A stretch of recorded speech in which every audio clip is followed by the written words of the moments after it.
Germicidal ultraviolet, Module 2, Introduction to UVC.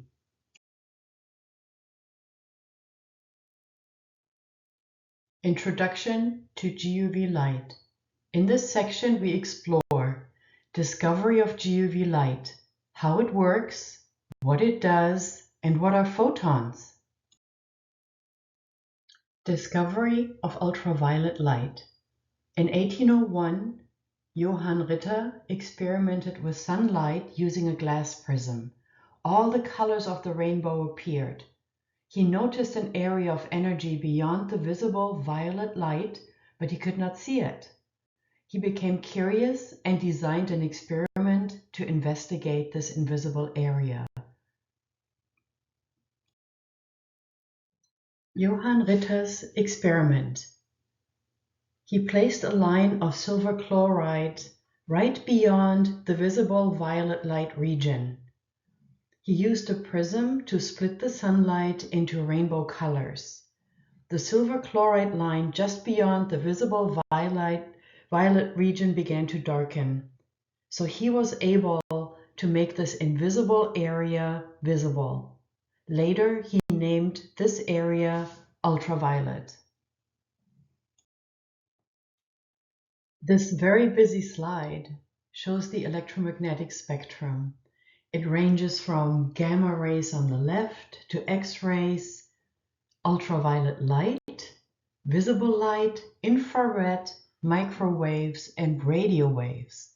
So what we see here is that the ultraviolet light is actually comprised of UVA, UVB, UVC, and vacuum UV. And a very small part of the electromagnetic spectrum is actually visible light. So you can see here how small this area actually is. And as an important reminder, ultraviolet light is not visible light.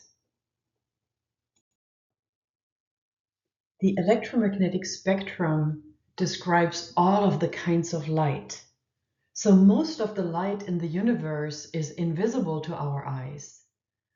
And humans can only see the rainbow colors, and they represent a truly very small portion of this electromagnetic spectrum. So other types of light that cannot be seen include radio waves, microwaves, infrared radiation, ultraviolet rays, X-rays, and gamma rays. Light travels in waves like ocean waves. So we have the lower energy region, which has a lower frequency, which is shown on the left here with the radio waves, microwaves, infrared. And as you can see, the energy region increases, so we have a higher frequency. And the visible light is right in between. Then we have ultraviolet, X-ray, and gamma rays have the highest frequency. So as a wave, light has three basic properties that describe it. One is the frequency. It counts the number of waves that pass by a given point in 1 second. Two is the wavelength, which is the distance from the peak of one wave to the peak of the next. Thirdly, the energy. The higher the frequency of the light wave, the more energy it carries. Light is made up of lots of photons. So what is a photon?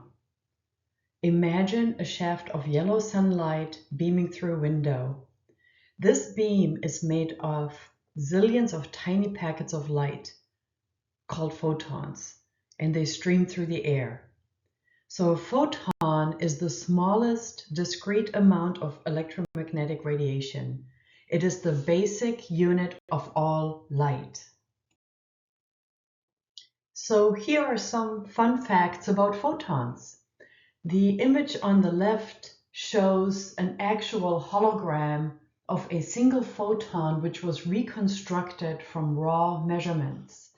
And this is actually very close to the theoretically predicted photon shape, which is shown in the image to the right, with the blue coloring. So this was a very exciting discovery by scientists.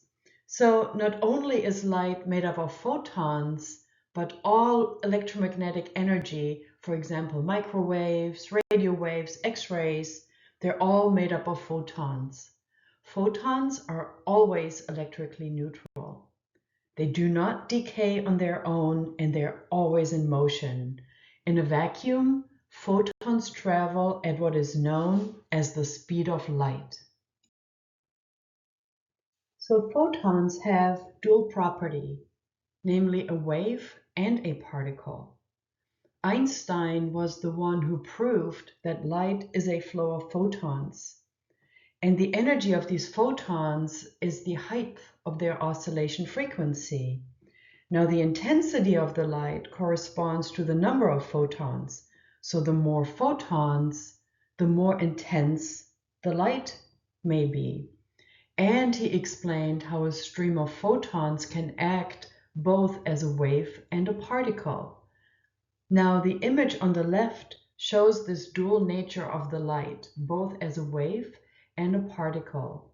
Scientists were able in 2015 to create an image that shows this dual property, this wave and a particle in a photon. This was a very exciting image discovery by the scientists.